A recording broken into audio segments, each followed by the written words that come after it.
5 seconds.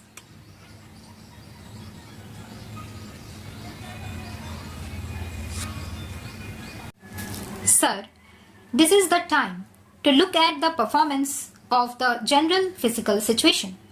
I have listened with some attention to the remarks from the opposition. Everybody is worried. I heard my friend speaking and the honorable member who spoke just now also talked about the problems of the size of the deficit of non-planned expenditure, the question of continuing inefficiency or relatively less efficiency of public enterprises, or the fear of the debt trap.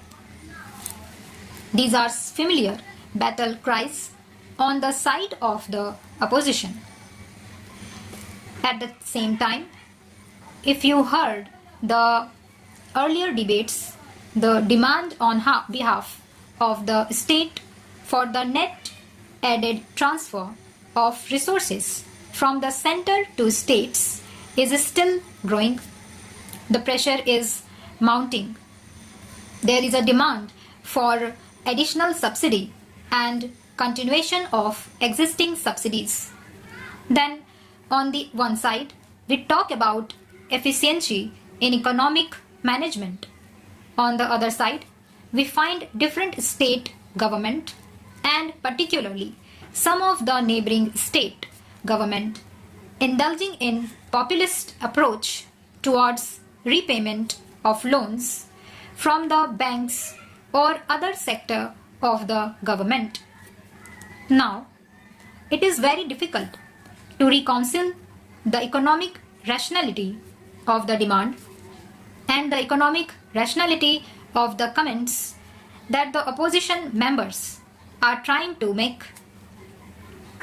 Let us look at the hard facts. The question is whether the economy is growing in terms of growth rate of the GNP or not. The fact is that it is growing at a very fast pace. In fact, the expected rate of growth of real income in the current year is likely to be around 9%, which is much higher than what we have seen in the recent years. If you look at the sectoral composition of performance, then the food production, thanks to the bountiful monsoon and a more imaginative agricultural strategy, particularly the food production strategy, we are finding a better performance. Of course, we depleted our buffer stock, but as a result of the better crops and with some imports, we are trying to replenish our buffer stocks.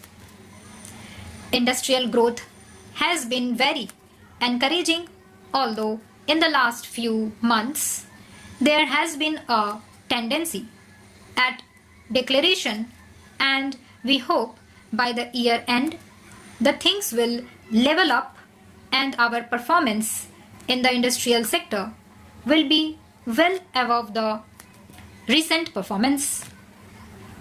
It should be crossing 10 to 11% mark altogether. I heard my friend talking about the consumer's price index.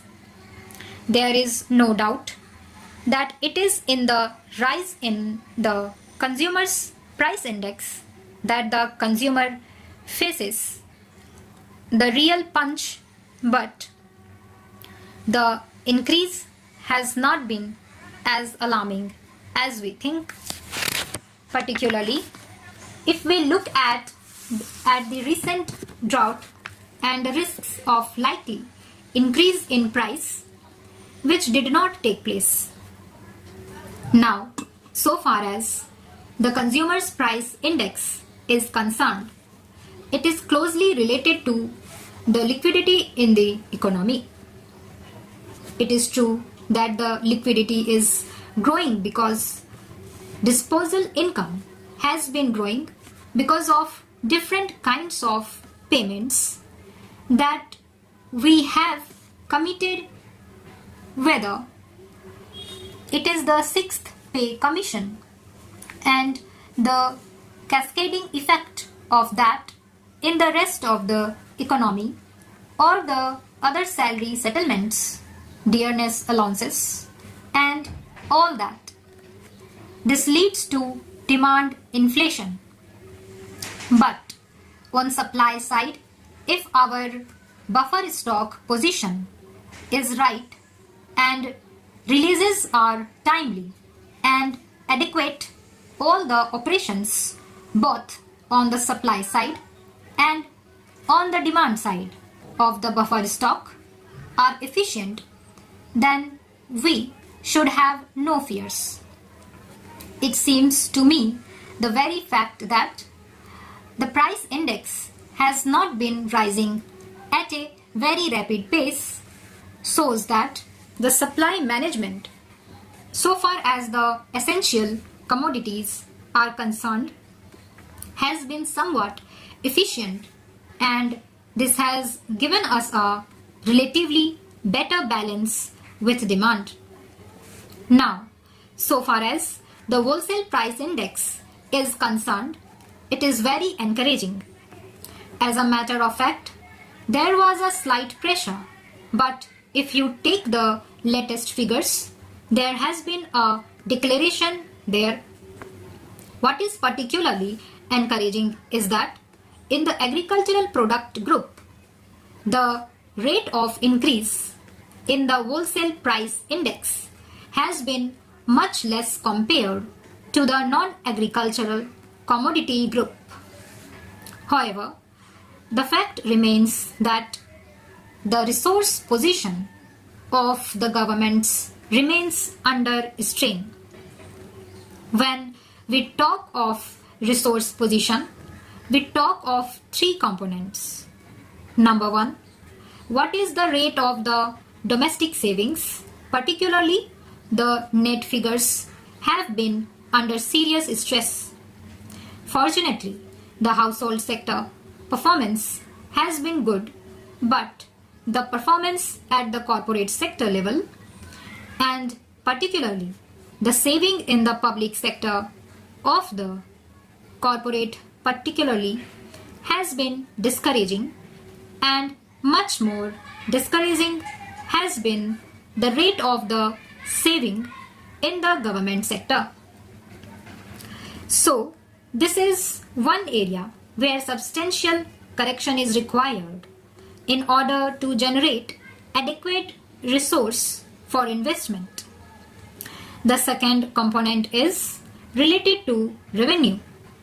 Now, if you take the total revenue picture, the direct tax constitute 14% and indirect taxes constitute 85%, which are increasing every year. Stop.